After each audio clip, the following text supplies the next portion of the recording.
반갑습니다. 제가 여기서 설교할 때 딱 되니까 저 뒤에 노을이 너무 예쁘게 참 켰네요. 그죠? 다 나가서 보고 싶네요. 그죠? 너무 아름답습니다. 캐나다 와서 이렇게 보니까 아름다운 게 참 많은 것 같아요. 제가 그 다리 이름 맨날 까먹어요. 포트만 브리지. 포트만 브리지를 제가 진짜 자주 왔다 갔다 하잖아요. 예전에 다른 교회 있을 때는 이제 아침 저녁 출근하고 새벽기도 출근하고 뭐 5시 퇴근할 때도 가고 다니면 정말 거기로만 하루 평균 3번 정도, 2-3번 정도 왕복해가지고 5년을 거의 매일 다녔거든요. 근데 단 하나도 같은 하늘을 하나님이 제게 주신 적이 없으셨어요. 너무 아름다워요. 너무 아름다워. 하나님 정말 살아계시구나. 하나님이 살아계시면 이렇게 나를 보호하시는구나. 정말 그 아름다움이 보면서 저 아름다움이 내 안에 이렇게 쑥 들어왔으면 좋겠다 하는 생각들을 종종 했었거든요. 자연을 보면, 세상을 보면 그렇게 아름다운 것이 참 많습니다. 그렇죠? 세상은 또 자연 속에, 산 속에, 오늘 찬송 속에도 있었지만 새들이 막 기뻐하는 그런 모습들, 또 호수들, 뭐 나무들 다 아름다워요. 그죠? 근데 그 아름다움을 파괴하는 존재들이 있죠. 누구예요? 사람이에요. 참 아이러니해요. 물론 다스리고 정복하라 하신 하나님의 명령이 있기 때문에 그 일들을 하나지만 정말 하나님이 만들어준 이 세상만 보면 우리는 늘 미소 짓게 돼요. 그리고 늘 감탄하게 되죠. 근데 왜 자꾸 우리는 사람만 보면 얼굴이 찌푸려지게 될까요? 오늘 이런 부분들을 좀 말씀을 통해 좀 보았으면 좋겠어요. 사람이 언제가 가장 아름답다라고 생각하십니까? 여기 계신 우리 모든 분들 아름다워지고 싶죠? 우리 말 나온 김에 한번 해볼까요? 옆에 분 보시면서 당신은 참 아름답습니다. 마음을 담아서 하세요. 마음을 담아 다시 한번 당신은 참 아름답습니다. 아멘. 우리 교회는 그렇게 아름다운 분들이 많았으면 좋겠어요. 저 역시도 이왕이면 보기 좋은 얼굴 이 앞에 서고 싶습니다. 요즘 얼굴에 자꾸 이게 뭐가 나요. 나니까 이분 저분 막 로션을 주시는데 솔직히 저는 이제 몸에 뭐 바르고 끼고 걸고 이거 되게 싫어요. 몸에 이렇게 막 거추장스럽게 뭐가 있는 거 지금 이것도 되게 귀찮은데 목걸이, 반지고, 시계고 뭐 시계 생머리 치지 마세요. 저 절대 안 차고 다녀요. 너무 그런 게 싫어요. 그래서 로션 바르는 것도 별로 잘 바르지 않고요. 선크림도 저는 잘 안 발라요. 선교 가면 그냥 까맣게 타는 게 은혜다 싶어가지고 태우고 오고 막 그랬었는데 목이 다 메이네요. 나이가 되다 보니까 죄송합니다. 조금씩 가다 보니까 이게 얼굴에 뭐 나무 지워지지 않기 시작하는 거예요. 어느 순간부터. 그렇게 해서 요즘에는 그냥 보이면 로션을 이렇게 바르려고 하는데 이게 이제 잘 안 없어지더라고요. 그렇게 된 것 같아요, 이제. 머리도 이제 가까이서, 멀리서 보는 분들 잘 모르는데 가까이 오면은 저한테 이런 말씀들 많이 하세요. 목사님도 염색해야 되겠네? 제가 흰머리가 죄송하지만 조금씩 나는 걸 보면서 세월이 가는구나 라는 생각을 합니다. 어찌되었든 그런 것들을 보면 우리가 또 화장품 얼굴에다가 이렇게 바르려고 하고 하는 이유가 뭐예요? 아름다워 보이려고 하는 거지 않습니까? 그런데 더 중요한 건 뭐냐면 우리의 외형적인 아름다움이 아니라는 거죠. 그렇죠? 우리가 외형적인 아름다움에 너무 신경 쓰다 보면 결국 진짜 아름다운 것들을 놓치게 될 수 있다는 것을 기억하셔야 돼요.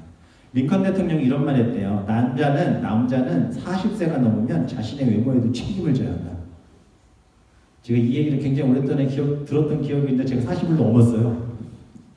말씀 준비하면서 거울을 딱 보면서 너는 책임지고 있니? 물어보고 대답을 한번 구해봤습니다.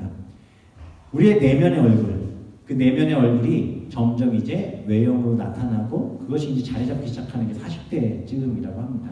그 이후부터는 그 정형화된 인생의 그 얼굴을 가지고 점점 이렇게 나이 들어가는 것 같아요. 우리 교회들 이렇게 보면 볼 때마다 미소 짓게 되고 참 정말 아름답다, 정말 멋지다, 귀하다 이렇게 느껴지는 분들이 전부 다 그래요. 전부 다. 큰일 날 뻔했네. 전부 다 그렇게 느껴져요. 근데 길 가다 보면 안 그러는 사람들 가끔 만나거든요. 저분은 도대체 세상에 무슨 일을 얼마나 겪었길래 얼굴 표정이 왜 저럴까 하는 분들을 가끔씩 경험하게 됩니다. 사랑하는 성도님들, 어떤 얼굴을 갖기 원하십니까? 어떤 얼굴을? 한번 생각해봐서 지난 한 주간 나는 불평을 많이 했나? 감사를 많이 했나?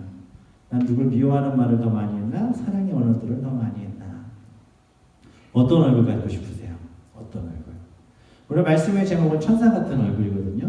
성경에서 천사 같은 얼굴 같았다라고 표현되어진 인물, 그 사람 이름이 바로 스데반입니다. 스데반. 사람들이 천사를 보진 않았지만 천사하면 떠올리는 이미지가 있죠. 천사 같다 무슨 의미지예요? 여기 보면 옆에 분 한번 보세요. 천사 같으신 분들이죠. 납득이 안 가세요? 다 천사 같으세요? 제가 보기에는 다 천사 같으세요. 천사라고 떠올리면 뭐죠? 선하다, 아름답다. 또 얼굴에서 어떤 광채가 나고 그 얼굴이 항상 밝음과 기쁨이 있고, 그래서 천사 같은 얼굴이라는 것은 참 닮고 싶은 얼굴이기도 합니다. 스데반의 얼굴처럼, 오늘 본문에서 스데반 집사님의 얼굴을 천사 같다라고 말했던 것처럼 이 자리에 있는 우리 모든 성도님들의 얼굴이 천사와 같이 변화되기를 주님의 이름으로 축원합니다. 축원합니다. 포기하셨어요? 왜 아멘을 안 하세요? 아직 소망이 있습니다. 자, 그렇지만 우리를 잘 아니까 지금 아멘이 잘 안 나오시는 거예요. 우리의 얼굴이 천사와는 한참이나 멀다라는 생각을 하게 됩니다. 물론 저도 마찬가지예요. 천사의 얼굴 같았던 스데반처럼 되고는 싶지만, 소망은 있지만 우리의 얼굴은 천사와 다를 때가 종종 있죠. 우리 얼굴에 우리에게 주는 어떤 걱정과 근심이 쓰여져 있을 때가 있어요. 얼굴 딱 보면 느껴지죠. 또 우리 얼굴에, 우리 삶 속에 들어있는 수많은 두려움이 그 얼굴에서 드러날 때도 있어요. 내일을 걱정하고, 먹을 것 걱정하고, 입을 것 걱정하고, 또 내일에 대한 두려움이 있고, 관계에 대한 두려움이 있고, 우리의 욕심들, 우리의 두려움들, 우리의 염려들이 얼굴에 다 드러나요. 그렇게 우리 얼굴에 어떤 분노도 남아있기도 합니다. 부조리한 세상에 대한 분노가 있을 수 있고, 불공평한 세상에 대한 화가 있을 수도 있어요. 정의롭지 못한 세상에 대한 분노가 우리 얼굴에 있을 수도 있죠. 그런 모든 것이 우리 내면의 얼굴이 되고 있고요. 그것이 결국 외형으로 조금씩 나오고 있다는 겁니다. 우리는 예수 믿는 사람들입니다. 그럼 예수 믿는 사람들은 어떤 얼굴을 가져야 될까요? 우리가 이 고민을 하면서 오늘 본문의 말씀 가운데 세워졌으면 좋겠어요. 우리 얼굴에 자꾸만 생기는 이 주름살보다, 자꾸만 거칠어지는 피부보다 우리가 정말 가슴 아파해야 될 것은 우리 얼굴에 나타나는 우리 내면의 얼굴이 예수님을 닮았는가, 아니면 닮아서는 안 될 존재를 닮아가고 있는가. 그래서 오늘 본문의 스데반 집사님의 얼굴은 특별합니다.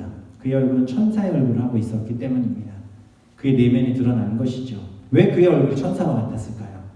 그 안에는 누가 가득했어요? 예수 그리스도가 가득했습니다. 그 안에는 또 뭐가 가득했어요? 성령님이 가득했습니다. 그의 내면은 하나님의 은혜가 충만하게 임했다라고 오늘 본문을 시작하면서 8절에서 그렇게 얘기하죠. 스데반이 뭐가 충만해요? 은혜와 권능이 충만하여 큰 기사와 표적을 민간하게 행했다. 어찌 보면 당시의 사도들만 기사와 표적을 행할 수 있으리라 생각했는지 모르겠지만 하나님께서는 스데반 집사님도 통로로 사용하셨어요. 그래서 그 스데반 집사님을 통로로 사용하셔서 은혜와 권능이 충만한 그분을 사용해서 기사와 표적을 민간에 행하게 했다라는 것입니다. 스데반 집사님, 헬라어로는 스테파노스인데요, 멸류관이라는 뜻이에요. 그 이름이 멸류관이라는 뜻입니다. 성경에 칭송받고 또 존경받는 인물들이 많이 있지만 우리 스데반 집사님처럼 일관되게 그리고 흠없이 다 칭찬하는 말씀들로 쓰여진 인물은 또 찾기가 쉽진 않습니다. 그렇게 이 스데반 집사님은 기독교 역사의 첫 뭐가 되셨어요? 순교자가 되셨습니다. 순교자가. 성경은 스데반에 대해 성령이 충만한 사람, 믿음과 지혜가 충만한 사람, 은혜와 권능이 충만한 사람 등 영적인 부여함에 대해서 가능한 모든 수식어를 다 동원해 묘사해줘요. 왜? 그는 예수 그리스도를 닮은 사람이기 때문에. 그래서 우리는 이 스데반 집사님을 좀 닮아야 돼요. 그 스데반 집사님 좀 깊이 보셔야 합니다. 스데반 집사님이 그냥 그분을 칭찬하기 위해서 오늘 본문의 내용이 그려진 것이 아니라 초대교회 가운데 정말 이러한 존재가, 이러한 모습이 왜 필요했는지를 오늘 본문을 통해 우리에게 이야기하는 거죠. 우리가 어떠한 마음을 갖고, 우리가 어떠한 생각을 갖고 이 자리에 앉아있느냐에 따라 오늘도 그렇게 하나님 우리에게 부으신 은혜가 다를 줄 믿습니다. 성령이 주신 그 은혜와 권능이 우리 가운데 충만해야 합니다. 그것이 우리 표면으로 드러나기 시작해야 된다는 거죠. 우리의 인생길을 보면서 누군가가 집사님은, 권사님은, 목사님은, 전도사님은, 장로님은 은혜와 권능이 충만하신 분 같아요. 다가오셔서 기도 제목을 막 줘요. 왜 나한테 기도 제목을 주세요? 그랬더니 뭐라고 주세요? 집사님이 기도하면, 목사님이 기도하면, 권사님이 기도 하나님 다 들어주실 것 같아요. 이런 말씀 들어보셨어요? 한 번도 안 들어보셨어요? 전 들어봤어요. 잘했죠? 들어보셔야 돼요. 아이들이 힘들 때 부모에게 와서 기도 부탁을 해야지. 기도 부탁을 왔다가 우리 엄마한테 해도 안 되겠다고 돌아가 버리면, 아이들이 교회 와서 목사님을 보면 목사님 기도 제목이 있어요 이렇게 매달리게 돼야지. 목사님 왔다가도 우리 목사님 기도해도 안 될 것 같은데 뭐 가버리면 이게 무슨 창피함입니까? 그죠? 적어도 우리가 사는 동안 나를 통해 하나님의 일들이 일어나야 될 줄 믿습니다. 나의 기도를 통해 그런 역사들이 흘러가야 될 줄 믿습니다. 우리 교회 요즘에 그런 일들이 종종 잘 벌어지고 있어요. 물론 일들이 사람들의 생각을 뒤집는 일들이, 생각보다 더 좋은 일들이, 기도했더니 역사들이 일어나고, 기도했더니 하나님이 만지심이 있고, 기도했더니 치유가 되고, 기도했더니 고민하던 일들이 해결되는 일들이 진짜 우리 교회가 조금씩 일어나고 있어요. 하나님 우리 또한 그렇게 사용하실 줄 믿습니다. 하나님 우리 교회를 통해서 일하실 거예요. 분명히. 그리고 응답하실 거예요. 놀라운 역사를 허락하실 거예요. 이것이 우리의 삶의 모든 것들이 그런 간증이 되어야 될 줄 믿습니다. 할렐루야. 주님 우리를 그렇게 사용하시는 겁니다. 우리의 입술을 통해서 스데반 집사님을 통해 많은 기사와 표적을 민간에 행한 것처럼 하나님 그렇게 역사하실 줄 믿습니다. 그런데 사단은 절대로 이런 것들을 그냥 보고 있을 리가 없겠죠. 그죠? 계속 사도행전에 나온 얘기가 뭐예요? 은혜 받으면 치고, 은혜 받으면 치고, 은혜 받으면 치고 그러잖아요. 그럼 어떻게 해요? 친 다음에는 확 뻗어가지고 나 살려줘 그러고 있어요? 아니죠. 이겨내고 또 이겨내고 또 이겨내고. 초대교회 모습이 우리 교회 모습인 것 같습니다.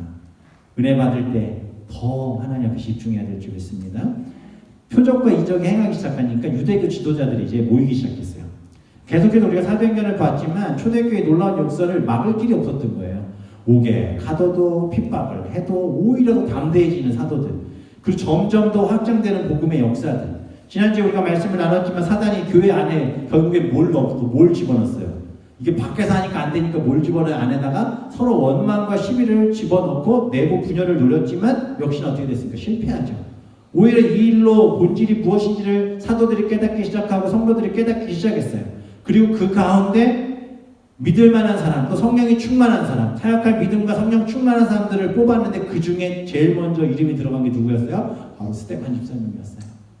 결국 환난과 곤고는 하나님이 일하신 놀라운 열매를 맺어가게 되는 줄 믿습니다. 어렵고 힘들 때 그것을 믿음으로 잘 이겨내야 우리의 신앙이 더욱더 커져가는 거예요.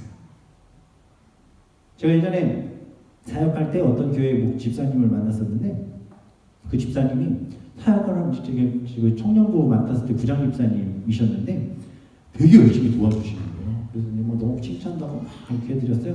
근데 이 집사님 하루 저한테 연락이 오셨어요. 목사님, 제가 태어나서 신앙생활하면서 이렇게 열심히 제가 신앙생활을 해본 적이 없다.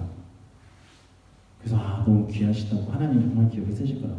그래서 말인데 힘들어서 좀 쉬려고요. 그러시는 거예요. 그 제가 부장집사님인데, 보통 2년을 했는데 1년 남았다 그 얘기를 하시는 거예요. 그래서 제가 순간 당황을 했죠. 그래서 집사님 무슨 말씀이세요? 그랬더니 제가 더 열심히 하면 안 될 것 같아, 이 얘기를 하시는 거예요. 가만히 돌아보니까 그분은 신앙생활을 하는 게 아니었더라고요. 그냥 보이기 위한 일들, 자기가 그냥 맡겨졌으니까 그 일을 해야 되겠구나 하는 생각들을 했던 것 같아요. 이런 마음들 하나하나가 교회 내부의 문제를 일으키고 점점 부서지게 만드는 거예요. 어쨌든 하나님께서는 무너질 수밖에 없는 상황 속에 스데반 집사님을 세워주셨고, 그 스데반 집사님을 통해 일을 하십니다. 그때에 이제 많은 사람들이 스데반 집사님의 표적을 민간에 행하기 시작하니까 다가왔어요. 그 9절의 말씀에 보면 이른바 자유민들, 즉 구레네인, 알렉산드리아인, 길리기아와 아시아에서 온 사람들이 회당에서 어떤 자들이 일어나 스데반과 더불어 논쟁을 시작합니다. 논쟁을. 여기 보면 제가 지도를 가지고 왔는데, 저기 안디옥 밑에 쭉 밑에 보면 예루살렘 있죠. 예루살렘 어딘지 다 아시죠? 여기 예루살렘이에요. 여기에서 이제 일어난 일인데, 이 주변에 이런 도시들에서 몰려온 사람들, 처음에 보면 자유민들이라고 있는데, 이 자유민들은 누구냐면 예수님 오시기 한 50년 정도 전에 폼페이우스가 유대를 토벌해요. 이제 예루살렘을 딱 토벌하고 그때 사람들 다 데려가 버리거든요. 그때 포로로 끌려갔던 사람들 중에 돌아온 사람들이 자유민들이에요. 이 사람들은 기본적으로 어떤 마음을 갖고 있겠어요? 피해의식이 있겠죠. 왜냐하면 포로로 끌려갔었으니까. 또 하나는 자신들은 포로로 끌려갔지만 그곳에서도 유대 신앙을 지키고 있었다라는 자부심이 있었던 사람들이에요. 그만큼 자기들의 율법에도 강하고 그런 자부심이 있다라고 생각했던 사람들. 우리는 산전수전 다 겪었다. 그 어려운 곳을 우리는 살아서 돌아와 예루살렘에 온 사람들이라는 어떤 자기 신앙의 자랑이 있었던 사람들이 바로 이 자유인들이었어요. 그 구레네인과 알렉산더 길리기아인들이 같이 있었죠. 어찌됐든 이들이 지금 누구와 스데반 집사님과 논쟁을 시작하는 거예요. 논쟁을. 어떤 논쟁이었을까? 주제는 하나입니다. 당시의 초대교회의 가장 큰 논쟁거리는 하나죠. 뭐예요? 예수 그리스도로 구원받는 것이 가능한가? 이거예요. 예수님이 오셨잖아요. 그분이 십자가 달려 죽으셨잖아요. 십자가는 율법에서 이야기하는 저주예요, 축복이에요? 죄인들을 매다는 저주의 상징이잖아요. 나무에 매달려 죽었기 때문에. 그렇기 때문에 그가 우리의 구주라고 할 수 없다라는 거죠. 그가 우리의 메시아라고 할 수 없다고 얘기하는 것이 초대교회의 그 예루살렘에 공공이 있었던 일이었어요. 그래서 예수님이 하시는 말씀, 율법을 깨러 오셨다, 또 하나님의 아들로 오셨다, 병 고침 현사들을 볼 때 당시에 기득권이든 사두개인, 대제사장 이런 사람들이 예수님을 어떻게 하려고 했던 거예요? 쟤는 성전을 모독했다, 하나님을 모독했다 해서 집어넣으려고 계속 했던 거예요. 그런 과정들에서 있었지만 결국 예수님은 정말 십자가 달려 죽으셨고 어떻게? 구약에서 예언한 대로 십자가 달려 죽으시고 부활하셨어요. 그 실제 사람들 앞에 나타나셨어요. 그리고 하늘로 올라가셨어요. 이 역사들이 일어나는 것을 본 사람들이 있고 그것을 인정하고 싶지 않은 사람들이 있고 또 보지도 않았지만 소문으로만 들었던 사람들이 있었던 거예요. 그러나 예수님의 존재에 대해서 인정하고 싶지 않죠. 누가? 원래 기득권을 가지고 있었던 사람들. 왜? 인정하는 순간 뭐가 박살나요? 자신들이 믿고 의지하던 율법이 다 산산조각이 나버리는 거예요. 이런 것을 가지고 이제 논쟁이 시작해서 붙기 시작했던 거예요. 자유민들은 자기들 나름대로 똑똑한 이야기들을 많이 했겠죠. 또 당시에 이 사람들은 로마에서 잡혀가 있으면서 자기들 나름대로 열심히 또 공부도 해서 지식층이 굉장히 높았던 사람들이기도 합니다. 부딪혔어요. 세상적인 학문과 세상적인 지식과 세상적인 나름대로 율법과 나름대로 성경에 대해서 안다는 사람들이 꽉 모여서 스데반 집사님 하나와 딱 붙은 거예요. 마치 바알과 아세라의 싸움처럼. 엘리야가 바알과 아세라의 그들과 850대 1로 싸운 것처럼 스데반 집사님 당시에 유대 그 회당 중심의 신앙을 가지고 있던 그들과 부딪혔어요. 누가 이겼을까요? 10절에 나오죠. 10절 다 같이 읽어볼까요? 시작. 다시 한번 10절 시작. 뭐라고 얘기하십니까? 지혜와 성령으로 말하면 그들이 능히 당하지 못합니다. 할렐루야. 하나님이 주신 지혜가 있었어요. 그리고 누가 함께 하셨어요? 성령이 함께 하셨어요. 성령이 함께하고 지혜가 있으니까 당하지 못하는 거예요. 당하지 못하는 일이 벌어집니다. 이것이 바로 성령의 능력이에요. 우리가 세상에 나가서 부딪힐 때 세상 사람들과 어떤 논쟁을 벌여야 될 때가 있어요. 교회가 있냐 없냐, 창조론 있냐, 진화론 있냐, 구원이 있냐 없냐, 동성애를 해야 되냐 말아야 되냐, 이런 많은 논쟁거리가 있을 때 우리는 안 질 수 있어요. 근데 실제로 질 이유도 없어요. 그러나 우리가 믿음이 연약하고 내가 하나님의 말씀과 그 능력을 의지하지 못하면 우리는 백전백패합니다. 어디에서든. 이게 그냥 논리로 부딪혀서 싸움해야 될 일이 아닌 수준의 것들이 있어요. 그때 하나님 주신 지혜와 성령의 일하신 우리가 어디 있어야 할 줄 믿습니다. 제가 예전에도 한번 말했지만 제가 서울의 강북구 지역에 강북연합모임이라는 것을 했었는데 그때 노아의 방주가 실제냐 아니냐를 가지고 목회자들끼리 싸움이 났었어요. 노아의 방주가 실제냐 아니냐를 가지고. 근데 그것이 실제가 아니라고 한 사람이 그 주에 설교를 하셨는데 그분이 가서 실제인 것처럼 얘기를 하는 거예요. 내가 제가 물어봤어. 아니 당신은 창세기 1장부터 11장의 말씀을 실제로 역사적 사실로 믿지 않으면서 왜 거기서 그렇게 얘기했더니 이건 그냥 내가 예화를 듣는 거다 이렇게 얘기하더라고요. 제가 화가 났을까요? 안 났을까요? 기분이 상했죠. 저도 참 혈기가 상했죠. 다행히 그 다음 주가 제 설교였어요. 똑같은 문만 잡았죠. 가가지고 그걸 또 이렇게 막 했어요. 그랬더니 그 앉아있던 목사님도 화가 났을까요? 안 났을까요? 나와가지고 막 저랑 막 논쟁을 벌였었어요. 근데 그때 제 안에 지혜는 있었지만 성령으로 말하진 않았던 것 같아요. 분함감만 부딪혔던 것 같아요. 우리에는 지혜도 필요하지만 성령이 말하시는 걸 움직여야 될 줄 믿습니다. 우리가 때로는 이렇게 생각지도 않은 억울한 일이나 부딪혀야 될 일들이 분명히 있거든요. 근데 아무리 생각해도 이건 논리적으로 봐도 내가 잘못한 게 아닐지라도 기도해야 돼요.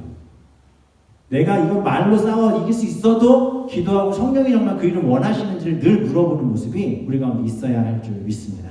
어찌되었건 하나님께서는 스데반과 함께 하셨고 성령이 그와 함께 하셨죠. 근데 이 일은 예수님께서 이미 마태복음 10장에서 제자들을 파송하시면서 말씀하셨던 내용이었어요. 보시면 보라 내가 너희를 보내미 양을 이리 가운데로 보낸 것 같도다. 스데반 집사님 상황하고 똑같죠. 그러므로 너희는 뱀같이 지혜롭고 비둘같이 순결하라. 사람들을 삼가라. 그들이 너희를 공회에 넘겨주겠고 그들을 회당에서 채찍질하리라. 예수님이 말씀하신 대로 초대교회 다 일어나고 있죠. 또 너희가 나로 말미암아 총독들과 임금들 앞에 끌려가리니 이는 그들과 이방인들에게 증거가 되게 하려 하심이라. 19절 너희를 넘겨줄 때에 어떻게 또는 무엇을 말할까 염려하지 말래요. 왜? 그때 너에게 할 말을 누가 주세요? 성령이 주시겠다.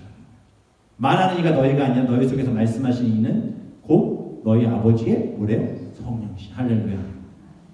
하나님의 사람들은 성령님께서 말하게 하신다는 겁니다. 설교자는 성령이 말함에 대언으로 이 자리에서 제가 선포하고 있습니다. 믿으십니까? 우리의 삶에서 이러한 성령의 일하심을 맛볼 수 있는 은혜가 있기를 소망합니다. 예수님이 약속하신 그대로 성령은 스데반과 함께 하셨고 아무도 그를 당해내지 못합니다.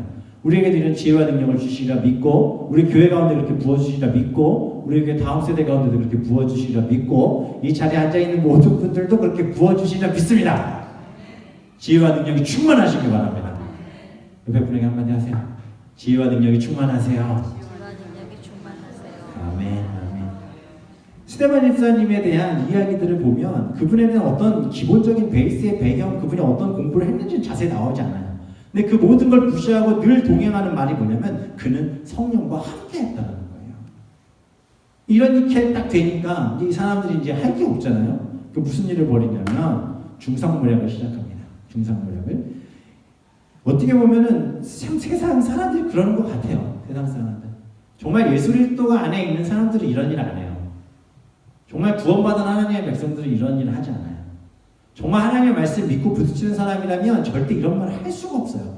왜? 일단 뭐부터 시작돼요? 거짓이 먼저 시작되잖아요.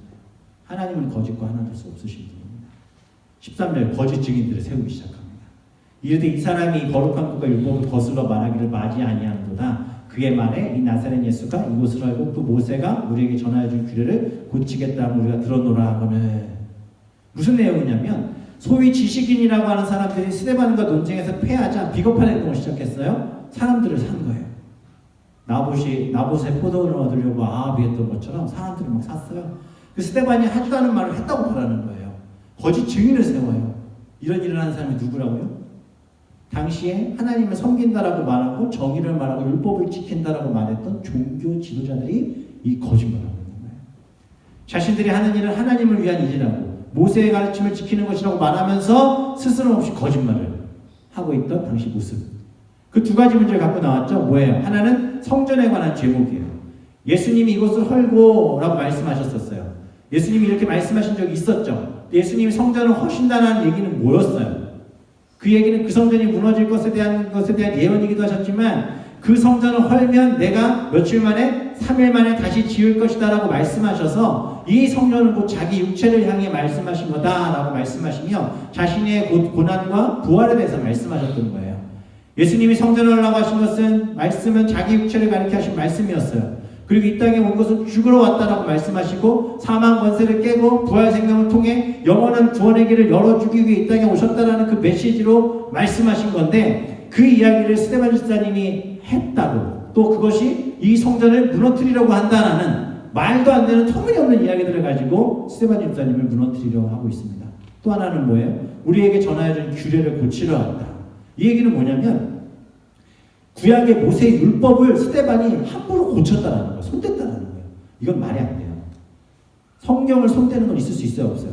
없죠. 그 당연히 당시의 법상을 이건 사형해야 돼요. 특별히 율법을 잘못 건드리면. 그러나 예수님은 뭐라고 하셨어요? 율법을 폐하러 온 게 아니에요. 잘 아셔야 돼요. 예수님은 이 땅에 율법을 완전 없애러 오신 분이 아니에요. 율법은 없어지지 않아요. 그러나 우리 인간은 율법을 완성할 수 있어요? 없어요? 없어요. 율법을 통해 우리는 뭘 깨닫는 거예요? 내가 죄인이라는 것을 깨닫는 거예요. 우린 율법을 다 지켜 행할 수 없어요. 그렇죠? 행할 수 없기 때문에 우리는 그 율법을 들으면 들을수록 마음속에 죄에 대한 눌림이 하나둘씩 생기기 시작하는 거예요. 죄책감도 생기고 거짓말하지 말라고 하면 거짓말하고 있는 것 같고 안식일을 기억하고 그렇게 시키는데 그렇게 못한 것 같고 그렇죠? 내 부모를 공경하라고 했는데 부모한테 전화도 한 통 안 하고 살고 뭐 이런저런 많은 것도 생각하면서 계속 눌려요. 그걸 통해 뭘 깨닫는 거예요? 나는 죄인이구나. 내가 스스로 이걸 할 수가 없구나. 그래서 그 율법을 완성한 누구를 통해? 예수 그리스도를 통해 내가 구원의 길로 갈 수밖에 없구나를 깨닫게 되는 거예요. 오직 길이 누구밖에 없다라는 것을 예수님밖에 없다라는 것을 율법을 통해 알게 하시기 위해 예수님이 이 땅에 오셨던 거예요. 그런데 이 사람들은 뭐라고 해요? 율법을 완성을 하신 예수님을 전하는 스데반을 향해 그 율법을 자기 마음대로 바꾸려고 하고 있다라고 얘기하는 거죠. 유대인들이 가장 거룩하고 신성하게 여기는 성전과 율법으로 제목을 걸어서 스데반을 고발합니다. 우리 눈앞에 이런 사람들이 있다면, 그렇죠? 내가 잘못한 것도 없는데, 내가 나쁜 말 한 것도 아닌데, 나한테 자꾸 막 손가락질하고 저 사람은 어떻다 저렇다 막 이런 말 하는 사람이 내 앞에 딱 나타났어요. 막 소문만 들었어요. 누가 어디서 누가 목사님을 뭐 권사님을 장로님 막 욕한다더라 소문을 막 들었거든요. 근데 참 원수를 외나무다리에서 만난다고 한남만 들었더니 눈앞에 딱 나타났어요. 마주쳤어요. 표정 관리 어떻게 하실 거예요? 인사하실 거예요? 반가워요 이렇게 될까요? 아니면 나가자. 당연히 이렇게 되죠.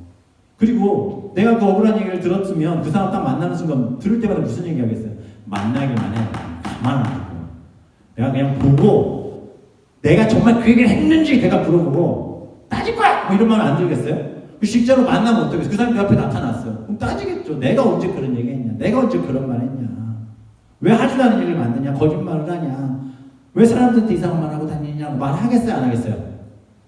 그게 다 좋은 분들입니다. 저만 나쁜 사람인 거예요 지금? 그런 분들 있어요 없어요? 본인들한테 생각만 해도 얼굴만 떠올려도 으악 하는 분 있어요 없어요? 저만 있어요? 목사가 나쁘네. 회개부터 해야 되겠네요. 그런 분들이 지금 내 앞에 있다고 생각해보세요. 내 옆에 앉아있다고 생각해보세요. 예배가 들어지겠어요? 어떤 분은 예전에 그런 고백 하시더라고요. 정말 나는 아무 잘못도 안 했는데 그런 분이 길 가다가 만났는데 바닥에 터져 주저앉았대요. 막 놀래고 떨려가지고. 막 그 정도로. 그냥 쉬는 거야. 그쵸? 그런데 오늘 본문에 보면 스데반 집사님은 아무 잘못도 안 했어요. 근데 모함하는 사람들 별 말도 안 되는 얘기 가지고 예수님 스데반 집사님 막 잡아 죽이려고 해요. 근데 그 사람들이 그렇게 하고 있는 모습이 막 십자가까지 촉촉촉촉 막 시끌시끌하게 막 나와요. 스데반 집사님이 그 자리에 있어요. 사람들이 이렇게 하는 얘기를 듣고 있어요. 근데 성경이 클로즈업을 쫙 하는 거예요. 누구를? 스데반 집사님을 클로즈업 하는 거예요. 회중을 이렇게 주마못해서 이렇게 회중들 소리에서 스데반이 나쁘다. 율법을 뺐다. 예수님을 뭐 떠들고 떠들고 그 안에서 궁지에 몰린 듯이 막 덜덜 떨고 있어야만 될 것 같은 스데반 집사님 얼굴을 클로즈업을 쫙 했어요. 그래서 그 얼굴이 딱 보여지는데 15절입니다. 다 같이 읽겠습니다. 시작.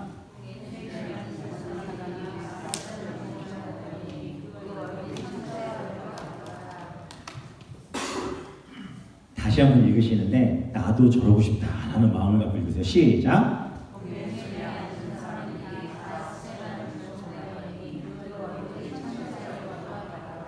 할렐루야. 와, 제가 말씀 준비하다가 이것 때문에 얼마나 몸부림을 쳤는지 모르겠어요. 어떻게 이게 가능해요? 이게 상상을 할 수 없지 않으세요? 얼굴이 천사와 같았대요. 누가 얘기했어요? 자신과 논쟁하고 하다 안 되니까 사람들 매수하고 증인들 세워 말도 안 되는 거짓말로 자신을 죽이려고 애쓰는 사람들을 바라보는 스데반의 얼굴이 뭐라고요? 천사의 얼굴과 같대요. 천사의 얼굴. 누가 근데 이 얘기를 했다고요? 공회 중에 앉은 사람들이 욕하던 사람들이 스데반을 봤는데 얼굴이 천사와 같은 거예요. 보통 이 정도 나오면 얼굴 찌푸리고 막 뭐 어떻게 당황한 얼굴로 억울하고 화난 얼굴로 나는 그러지 않았다 라고 얘기해야 되는 그런 표정이 나와야 되는 스데반 집사님 얼굴이 천사와 같다라고 얘기하고 있습니다. 성경에 문자로만 나오니까 스데반 집사 얼굴이 표정이 어땠길래 도대체 천사 얼굴 같았다고 하는지 알 수가 없습니다. 잘생긴 얼굴이었기 때문에? 아니죠. 천사 같은 얼굴. 이건 언제 그렇게 쓸까요? 제가 성경을 막 찾아보니까 자기의 유익을 구하지 않고 다른 사람을 위하여 자기를 희생하는 사람들을 비유하여 천사와 같은 얼굴을 가졌다 라고 표현합니다. 스데반 집사님이 어떤 얼굴이었냐면 자기를 모함하고 거짓 증언하고 죽이려고 하는 살벌한 분위기에서 얼굴에 두려운 기색이 일단 하나도 없는 거야. 그리고 사람을 원망하는 기색도 없는 거예요. 얼굴에 분노나 혈기가 얼굴에 있지도 않아요. 당연히 그럴 만하잖아요. 근데 그들을 향해 오히려 긍휼의 표정과 사랑의 표정이 얼굴에서 나왔더라. 천사의 얼굴. 스데반 집사님 결국 물론 다음 주, 그 다음 주에 나온 내용이지만 결국 어떻게 되죠? 돌에 맞아 죽잖아요. 근데 그가 마지막에 어떻게 기도해요? 사도행전 7장 60절 보면 무릎을 꿇고 크게 불러 이르되 주여 이 죄를 그들에게 돌리지 마옵소서. 이 말을 하니 잔이라 했습니다. 천사 같은 사람이 뭐라고 했다고요? 저 사람도 잘못 아니니까 돌리지 마십시오. 나를 욕하고 나를 헐뜯고 이간질하고 시기하고 하는 사람들을 향해 그 사람도 잘못한 거 없다. 내가 저 사람들 미워하지 않는다고 얘기해. 내가 저 사람들 사랑한다고 얘기하는 거예요.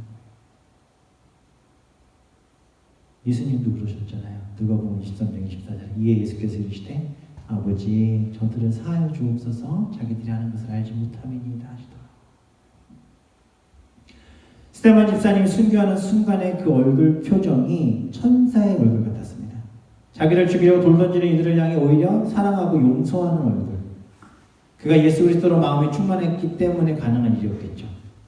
자기들이 돌을 던져 죽이려고 하는 자들조차도 용서하고 사랑하는 얼굴이 그의 모습 속에 드러났다라는 거예요. 어떻게 일이 가능할까요? 숨길 수 없었던 것, 꾸밀 수 없었던 것. 돌에 맞아 죽는 순간에도 표정 관리하는 사람이었겠습니까? 아니죠. 돌에 맞아 죽죠. 아, 내가 그래도 복음 전하다 돌에 맞는데 표정 관리해야지 하면서 웃으면서 죽었겠어요? 아니에요. 그게 아니에요. 이거 누가 만들어줘서 되는 얼굴이 아니라는 거죠. 그냥 그 안에 있는 것들이 그대로 다 나온 거예요.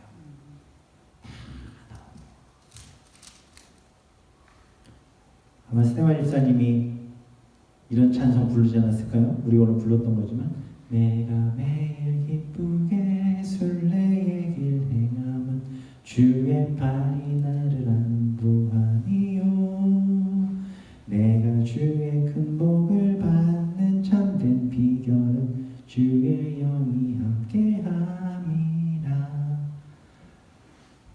사람이 아닌 것 같아요. 제가 오늘 말씀을 이렇게 끌어가면서 말씀을 집에서 이렇게 기록하고 쓰고 묵상하면서 결론은 물론 스데반 집사님 얼굴처럼 우리 교회 성도들이 다 그렇게 되면 좋겠습니다. 결론을 내리고 싶었고 그렇게 써왔어요. 그렇게 얘기할 거예요. 그런데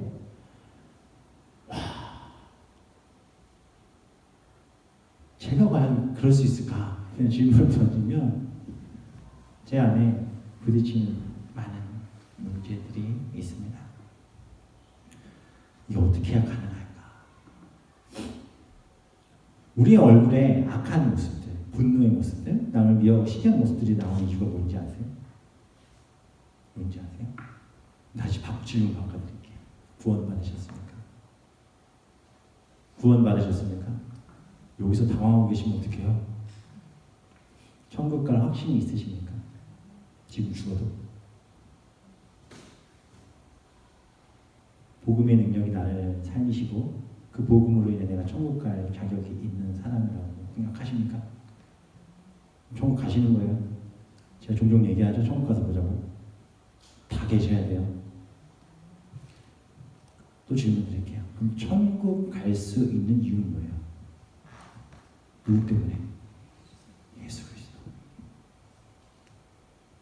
예수님이 이 땅에 오셔서 십자가에 달려 죽으시고 부활하셨어요. 죽으신 건 누굴 위해 죽으신 거예요? 나를 위해 죽으셨죠. 나를 위해. 나를 위해 죽으신 이유는 뭐예요? 죄값을 치러야 되니까. 죽으시고 부활하셨어요.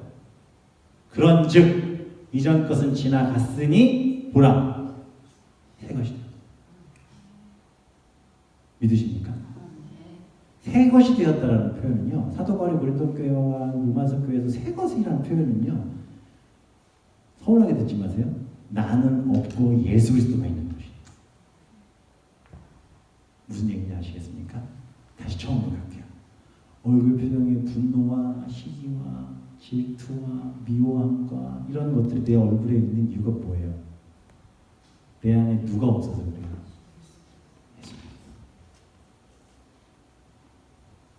성령이 일하시고 예수님이 일하셔야 될 자리에 자꾸 내가 비집고 들어가.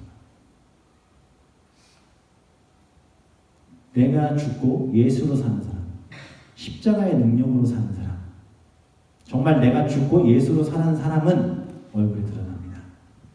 내가 죽고 예수로 살 때 얼굴에 분노가 사라지죠. 내가 죽는다는 것은 내 자아가, 내 실존이, 내 실체가 죽었냐 안 죽었냐. 내 안에 이 약한 본성을 가진 이 자아가 죽지 않은 사람은 고난을 통해 얼굴이 더 망가지죠. 그러나 자아가 죽은 사람은 마음에 상처 입지 않아요. 상처 입을 자아가 이미 죽었기 때문에, 그건 없기 때문에. 이런 사람에게는 고난이 오히려 천사의 얼굴을 만들어 갑니다. 오늘 우리가 말씀에서 무엇을 붙잡아야겠습니까? 우리도 상황이 힘들고 사방의 원수들이 둘러싸고 있어도 천사의 얼굴이 될 수 있어요. 왜냐하면 스데반 집사님은 신이 아니에요. 우리와 똑같은 성정을 가진 사람이었을 뿐이에요. 그러나 그의 얼굴이 천사와 같았어요. 왜? 누구 때문에? 그 안에 예수 그리스도가 있었기 때문에. 내가 죽고 예수로 사는 십자가의 복음만 분명하면 이미 이 복음을 하나님께서 우리 모두에게 다 이루셨잖아요. 그래서 우리는 스스로에게 물어보셔야 돼요. 과연 우리는, 나는 정말 예수님 때문에 살아가는 사람인가? 아니면 내가 원하고 내가 편하고 내가 구하고 싶은 것을 위해 살아가는데 그냥 그렇게만 살긴 뭐하니까 예수님 갖다가 붙여서 그리스도인이다 라고 얘기하고만 사는 것인지 생각하셔야 돼요. 우리 안에 예수 그리스도 때문에 샘솟는 기쁨이 있으십니까? 그 말할 수 없는 평안과 뜨거운 사랑이 우리 가운데 있으십니까? 만약에 그렇지 못하다면 나는 여전히 내가 살아있는 거예요. 천국 못 갈 수도 있어요. 왜? 예수님이 없기 때문에. 그 안에 성령이 없기 때문에. 믿음의 확신이 없기 때문에. 오라 나는 공고한 자로다. 이 사망의 늪에서 누가 나를 건져내랴. 사도 바울의 이러한 싸움이 우리 가운데 있어야 우리 안에 악한 것들이 사라지고 천사의 얼굴을 할 수 있는 거예요. 죽어야 돼요. 정말 예수 그리스도의 십자가를 믿고 복음을 믿는다면, 예수님의 생명이 역사하는 경험을 하고 싶으시다면 그 마음의 중심에 예수 그리스도가 있으면 돼요. 우리의 마음에 그것이 뜨겁게 일어나면 우리의 얼굴이 달라지는 거예요. 제가 청년부 가르칠 때 187에 몸무게 120 나가는 남자애가 하나 있었어요. 걔 별명이 비스트입니다. 야수. 주먹이 제 얼굴만 해요. 걔 주변에 아무도 안 봐요. 제가 머리 좀 기르려고 했어요, 일부러. 왜냐면 깎고 다니면 무서우니까. 제가 처음 사역 갔을 때 그 친구가 뒤에서 딱 앉는데 허걱거렸어요. 무슨 깡패가 들어왔나? 집에 지금 나 때리러 왔나? 그나 봤더니 그게 원래 다니던 청년이래요. 근데 키도 지금 몸이 이런 애가 머리도 빡빡 밀고 다녀요. 걔랑 고깃집 가잖아요. 사람 다 비켜줘요. 그런 애가 그 인상한 거 쓰면 다 도망가요. 걔랑 그 중랑천에 농구하러도 많이 다녔어요. 농구하러 걔랑 다 가잖아요. 딱 이러고 있다가 한번 이렇게 딱 하면 농구하던 애들 슬슬 빠져요. 생각해보세요. 그런 거구가 그러고 돌아다니는데. 그런데 그 친구가 사랑에 빠졌어요. 여자친구가 생긴 거예요. 근데 막 인상 쓰고 막 이러고 있다가 저기 자기 여자친구 딱 등장하자 얼굴이 갑자기 유치원생으로 바뀌어가지고 애들 막 가가지고 그냥 애교를 부리는데 못 보겠어요.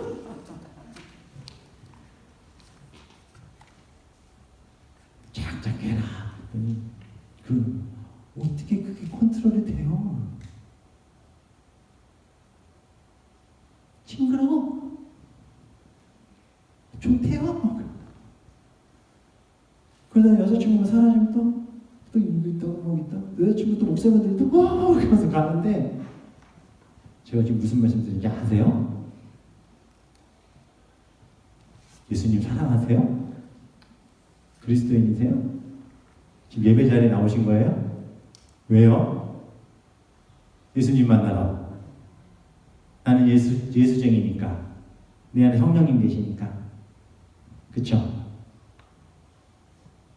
그 얼굴에서 드러나야죠. 언제 설교 끝나나? 나를 어두워지는데 집에는 어떻게 가나? 오늘 야시간 뭐 먹나? 나무 집에 가면 뭐 해야 되나? 이런 마음으로 아무도 안 앉아 계신 거 알아요. 정말 예수님 만나러 오신 거잖아요. 그래서 우리 얼굴이 천사 얼굴이 되는 줄 믿습니다. 그렇게 되면 주변 사람들 다 알아봐요. 예수님 모르는 사람들도 다 알아봐요. 스테반 얼굴이 천사 얼굴 같다고 표현한 게 누구예요? 같은 그리스도인들이 아니잖아요. 스테반 잡아 죽이려고 했던 사람들이 보았는데 천사의 얼굴이네. 세상 사람들이 우리 보고 천사의 얼굴이라는 얘기를 해야 된다니까요. 우리 얼굴 보고 혹시 종교가 있으세요? 예. 오, 예수님 믿으세요? 네. 그러셔서 이렇게 얼굴이 밝으시구나, 이렇게 아름다우시구나, 이런 얘기 살면서 한 번은 들어보셔야죠. 사람의 얼굴은 아무리 좋은 화장품을 정성을 다해 메이크업을 해도 감출 수 없어요. 알죠? 아시죠? 제가 탄자니아 선교를, 아프리카 선교를 한 12일 정도 갔던 적이 있습니다. 그때 선교 갔는데 여자애들이 새벽부터 일어나서 꽃단장을 하는 거예요. 얼굴에다 화장품 막 바르고 그냥. 그러면서 막 예쁘게 아침에 새벽인데도 막 다 바르고 나와가지고 막 다 바르고 다 바르고 눈썹까지 붙이고 나와가지고 새벽에 귀찮다 앉아가지고 이러고 있는데 아우 정말 이제 외형적으로 너무 예뻐 보여요. 그런데 이 사역이 힘들어지고 너무 덥고 막 이렇게 되다 보니까 정말 힘든 일들이 계속 있었어요. 그러니까 애들이요 영적 전쟁이 자꾸 넘어지니까 입에서 불평불만이 나오기 시작하는 거예요. 우리가 여기 왜 왔냐? 굳이 여기까지 와야 되냐? 먹는 거 왜 맨날 똑같은 것만 먹냐? 제가 무슨 제 앞에서는 안 해요. 뒤에 가가지고 그 얘기들을 하는 게 다 들리는 거예요. 그 모습을 제가 알고 저녁 예배 때 이제 모임할 때 애들을 딱 봤는데 애들이 예뻐 보였을까요?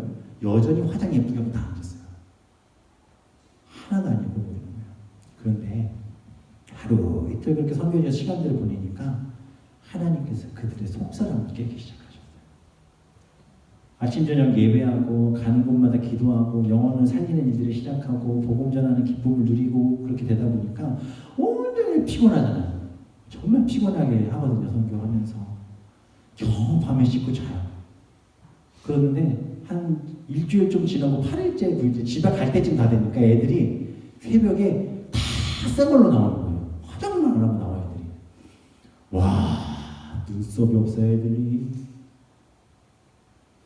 눈이 막 이만한 애들 다 요만해져서 나왔어요. 보는 순간 헉 하는 마음이 있지도 했지만 오히려 그 모습으로 눈물을 흘리며 예배드리는데 세상 그렇게 하는 모습 없어요. 속사람이 깨지고 하나님 만나고 은혜가 충만하기 시작하니까 그들의 얼굴빛이 바뀌기 시작했어요. 더 놀라운 거 뭔지 아세요? 나중에 돌아왔는데 애들이 저한테 부탁했어요. 목사님 저희 그 마지막 3일 동안 찍은 사진을 공개하지 말아주세요. 왜 그랬을까요? 애들이 화장할 시간도 없이 이제 바쁘게 사역하고 마지막에 그러고 이제 오니까 마지막에 공항에 가가지고 애들이 거울 보고 와서 다들 기절을 하는 거예요. 우리가 왜 이러고 살았냐 막 이러면서. 그런데 놀라운 것은 그때 찍었던 그 사진 속의 얼굴들이 너무 아름다워요. 그 전에 찍었던 것보다. 그리고 자기들도 그 얘기를 하더라고요. 가장 아름다운 모습이 이때였던 것 같다고. 우리의 가장 아름다운 모습은 언제입니까? 오늘의 삶에는 수많은 걱정과 의심이 있죠. 우리가 염려한다고 어떤 일이 되는 건 아니죠. 그럼에도 불구하고 우리는 무의식적으로 염려하고 불평하고 하나님의 약속이 자꾸 무너지는 경우들이 있습니다. 그러나 우리 안에 예수 그리스도 있음을 믿으시고 하나님의 약속 믿고 살아가시기를 주님의 이름으로 축원합니다. 하나님 말씀 지키며 살겠다는 사람의 얼굴, 어떤 상황 속에서도 하나님의 약속을 붙잡고 살아가는 사람의 얼굴, 어떤 상황 속에서 감사하고 기뻐하고 기도하는 사람의 얼굴, 성령님과 동행하며 은혜가 충만한 얼굴이 바로 천사와 같은 얼굴인 거예요. 우리도 오늘 이 시간 영적인 성형수술을 감당하는 이 밤 되길 소원합니다. 스데반 집사님처럼 어떤 상황에서도 어떤 순간에서도 하나님으로 예수 그리스도로 성령으로 충만했던 스데반 집사님처럼 우리가 오늘 이 밤 예배하고 찬양하고 기도할 때 비록 퉁퉁 부은 눈이고 그리고 화장 다 번지고 그런 모습일지라도 하나님은 그 모습 가장 아름답게 여기실 줄 믿습니다. 그 놀라운 얼굴을 바라보고 집에 돌아가서 잠들기 전에 얼굴 한번 보면서 넌 하나님 사람이야 라고 얘기하시고 오늘 정말 아름답네 이 고백하시고 기쁨으로 잠드셨으면 좋겠어요. 오늘 본문의 스데반 집사님의 모습, 그 모습이 우리의 모습 되길 소망합니다. 우리의 모습이 스데반 집사님과 같이 되기를 소망합니다. 이 고난 많은 세상 속에 여전히 어려움이 있죠. 피하고 싶은 일이 있죠. 만나고 싶지 않은 사람들이 있죠. 그러나 하나님 주신 은혜로 살아가 어떤 상황 속에서도 천사의 얼굴을 기쁨과 감사와 그 영광, 그 놀라운 은혜의 얼굴들을 내보내면 그렇게 보여지기 시작하면 하나님으로 그 일을 감당하기 시작하면 하나님 일하실 줄 믿습니다. 우리 이제 모두가 천사의